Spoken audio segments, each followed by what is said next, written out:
When it is Saturday, you know how we do it.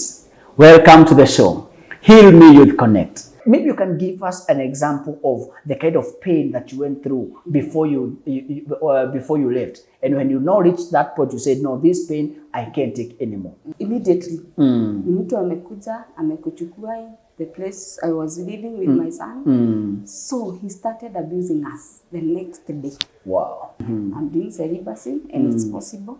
In this generation, is celibacy possible?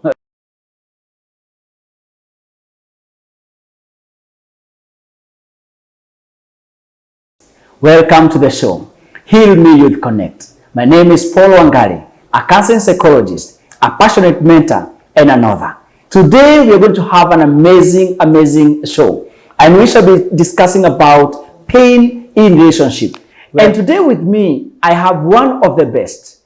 If you have not heard about her, or you have not heard her, then this is your opportunity. She is loaded. She is weighty. And today, is that day. I want you to take a pen and a notebook and let us learn together. Remember, you need to call your friends and request them to subscribe to Mentor Paul Wangari here on YouTube and let us be able to learn together. Karibu sana, Madam Rose. Please introduce yourself. Thank you, Paul, for welcoming me to this Youth Connect show.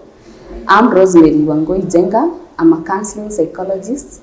And today I'm very delightful for being invited here, and we are going to talk about pain in relationships. Thank you and welcome.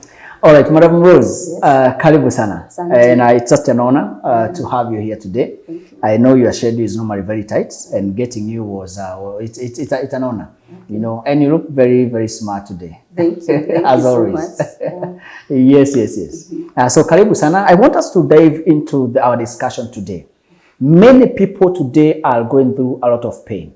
And this pain is coming from separation, from divorce, from relationships. Someone has been heartbroken. And through that, many are nurturing a lot of wounds. And healing has become an issue. And that's why we see today, people are actually overreacting. And people end up killing one another. People end up hurting their children, hurting themselves, because of the pain they have been holding in their hearts. And now we're asking ourselves today, how does one accept, heal, and walk through the pain? All right? Yeah. So that's our point of discussion today. And Madam Rose, I want to ask you, what is pain? Okay, thank you. Pain is a distressing feeling or a moment that one goes through in his or her life, and we are talking about pain in relationship. Yes. What do we mean by pain in relationship? You might be a single dad or a single mom who went through divorce or separation, and that's what we are talking about today, about the pain. Yeah, that's the distressing moment you went through. Yeah. So this pain can be caused, perhaps someone has betrayed you, you know. Yes. And I remember in my book I've given a number of stories where people went through a lot of pain. Yes. You know, like there's one story I've given of a lady whom the child was killed by the then boyfriend, and it was a very messy experience. So you can imagine the kind of pain this woman was going through. So it's a distress. It's a distress, yes. Or it's caused by something. Yes. This something can be maybe someone has betrayed you, someone has hurt you, someone has maybe physical violence or sexual violence and all this. So this is the pain that we go through when in a relationship. Yes. All right. Yeah. And I want to ask you, Madam Rose, have you ever experienced the pain in your relationship? Yeah. Pain is a normal thing to human beings because we go through pain day in, day out. I also went through pain, separation in 2018. I was very ready for marriage, but everything happened and had to move out. And when I was coming out from that relationship, I was already pregnant. Wow. I was 4 months pregnant, and I had a a boy who was aged 10 years.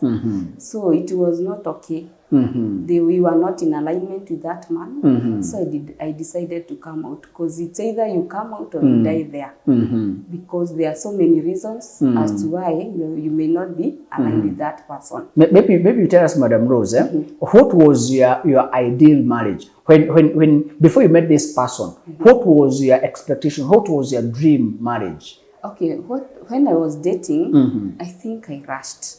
I came to realize that I rushed, so I did not know this man very well. So when I went there to his place, it didn't work out. We are not in any alignment. We are not equally yoked. We had different ideas, and so it was not. I was not able to stay there. With my child, we were abused. With my son, so I decided to come out from that relationship. Okay. And I was already 4 months pregnant when I was coming out from that place. Yeah. And so all along you had the dream, the desire, the vision, or the expectations, the hopes of having a good marriage, having a husband, having children, you know, in that relationship. Yes.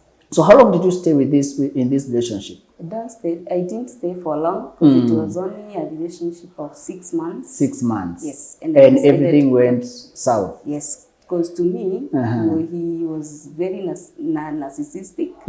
So it was very hard for me to stay there. Because when you are abused with your son, or maybe you are abused by another person, you feel that person doesn't love you. So I made a choice, and every choice has a consequence. Exactly. So I made a choice, we separated, and we separated in a very peaceful way, because I told him, I have done this, I have done this, I have tried my level best, but now it's my time to go. So I just took my son, I went and rented a house, so nikaka. Nikangojea huyo mtoto mwingine akuje, but it was very difficult journey. I can imagine. It was very difficult journey, and I decided, juu nimetoka hapa, first I have to heal.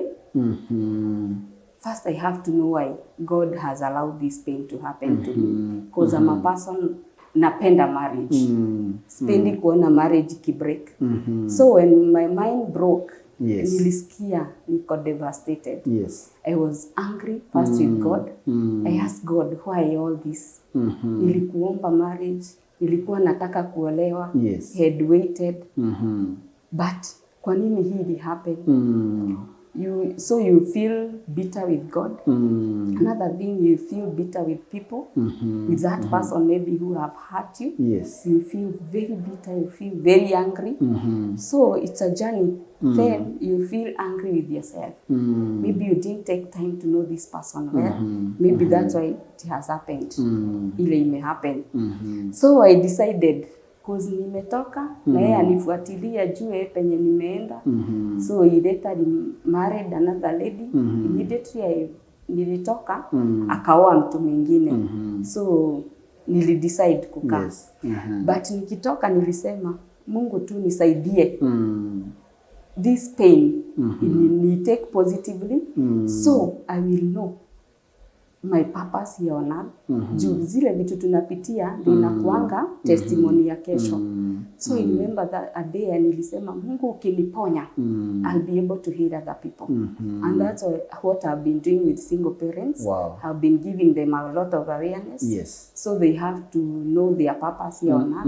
Na kwa nini maybe walipitia that pain.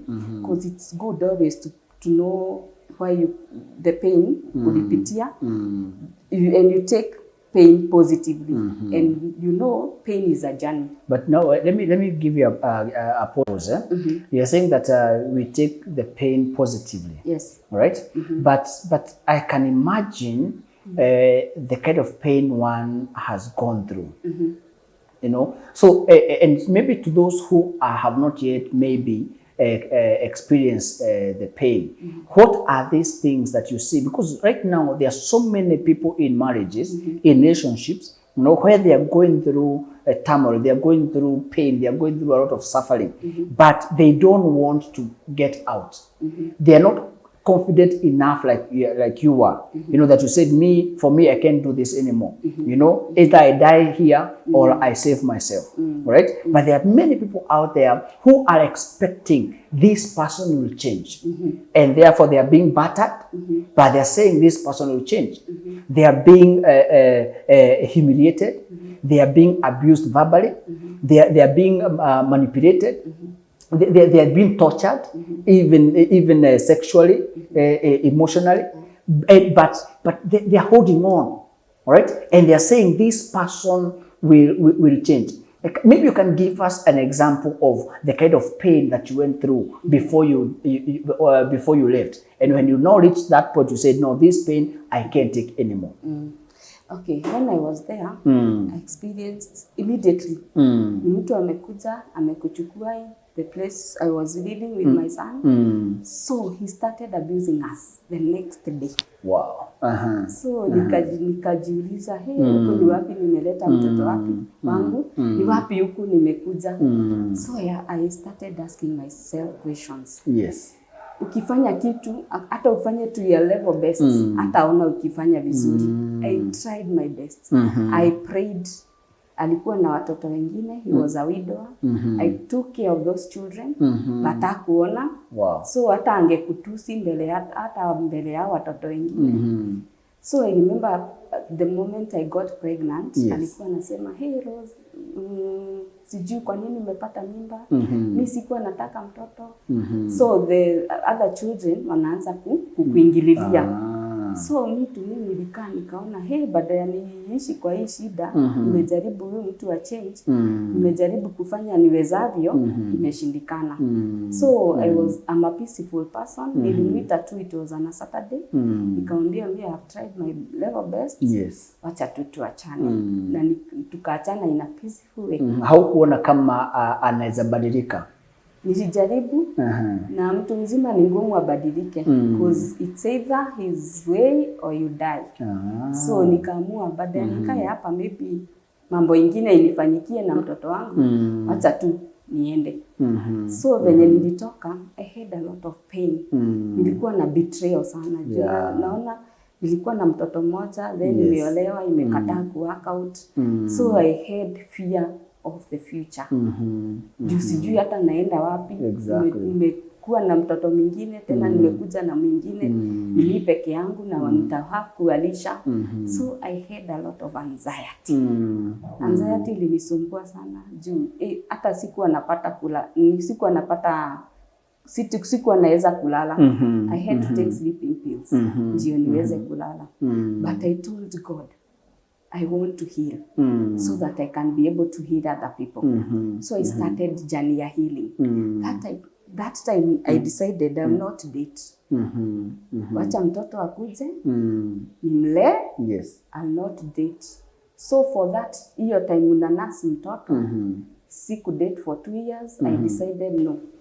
So vile nasema tu inaendelea ikiongezeka, because I have stayed for a long time. I'm doing celibacy and it's possible. Wow. Yeah. So it's a decision. In this generation, is celibacy possible? Yes, it is possible. We ask God to give you the grace, to celebrate. And that time we are celebrating. What are you doing? I'm doing personal development. Yes. Due after kupata hiyo breakup, I decided to go back to school. That's the time nilianza counseling psychology, and I did my diploma. Yes. And I thank God I have completed. Wow. And I know that God will take me far. I've also opened an office. We are in Mathaimatko. Yes. Doing counseling and also doing other businesses. I sell supplements. So it's a journey. You have to decide. But you see, Madam Rose, and I know our time is going very fast.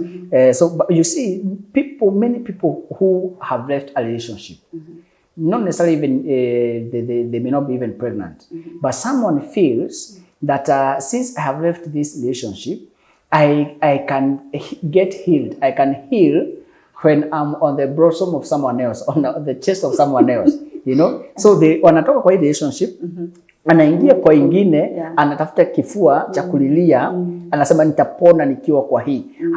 How does that work? Okay, mimi nilisema sitaingia kwa another relationship because I was very broken. So nilikuwa naona nikienda kwa mtu mwingine, maybe ulilie kwa hiyo, na Kikuyu tunasema kurira kiadaini kia mundu ungi. So ingekuwa maybe worse. Hata maybe angekuwa mtu mzuri, but ingebreak. Yeah, because you have not healed.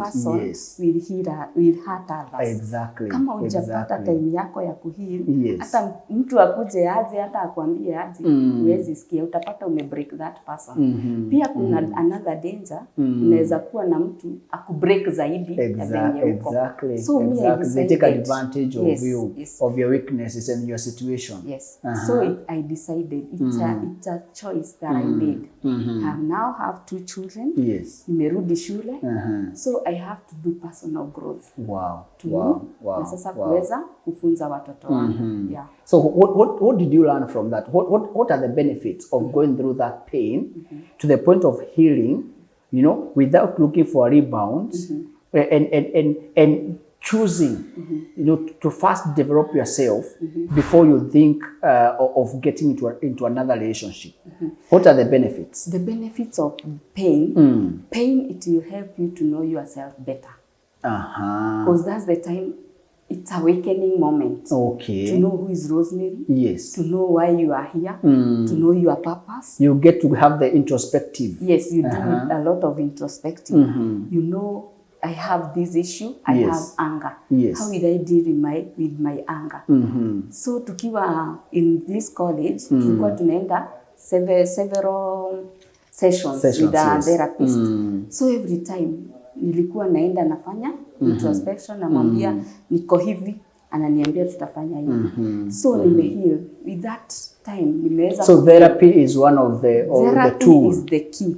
Is a tool to help you recover, because right now you know there's this stereotyping. They are saying that therapy is for women only, but also men also go through pain. Men also get heartbroken. There are men who have been betrayed big time, and because of what they have gone through, they now keep on hurting others even without knowing. You know, they get into a relationship, but that relationship is not working. They continue hurting other people without aware, and through that they become even more broken. So what you're saying is that therapy is one of the tools they can use for them to be able to heal, so that they can be able to move on. And through that they will not be hurting other people. When you heal, you'll be able to realize yourself. Even parenting. Those children will not be bitter. Mtapelekana this journey. Utaelewa mtoto wako, venye yako. If he's an introvert or an extrovert, you'll understand them very well. Because wewe umeheal. Na una any bitterness, una any resentment. But kama uja heal, hata parenting itakulemea. Juu kila time mtoto akikukosea kidogo, unashinda. And also remember, you know, babake. But the moment you decide to heal, that's the journey, the best time ya kujielewa and to know what you want in life. Another benefit of another benefit, itakusaidia to know your purpose, because everybody has his or her own purpose. Kuna wenye wameitwa akiwa walimu, kuna wenye sisi tumeitwa as a psychologist, so that we give awareness to people to know who they are and they can know the purpose of being here. But when you have pain, when you don't want to heal, you'll be stagnant. Hautaweza kujielewa, utaweza kusaidia watu wengine. You'll always be stuck. You'll always be stagnant. But when you decide to heal, doors will start opening. Juu nikisema kuheal, first you have to forgive yourself. Maybe the mistake you did. Because pia kwa relationship, you don't have that victim mentality. Ati ni yeye tu alinikosea. Yeye alinikosea. Hujioni wewe. Kuna place pia wewe you contributed. So you have to forgive yourself first. You also have to forgive God. Because sometimes tunaona Mungu maybe ni ametusukumia hizo mashida tuko nazo. So you have to stop being bitter with God. Also you have to stop being bitter with those people. You have even to pray for them.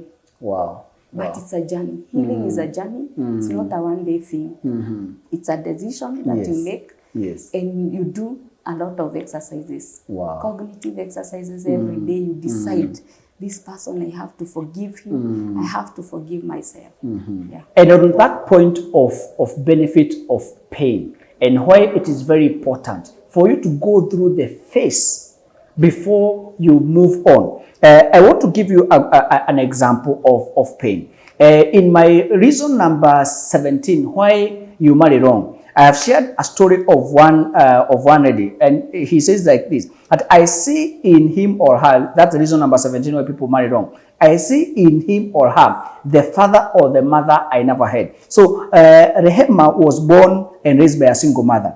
She grew up, as she grew up, she longed for a fatherly love.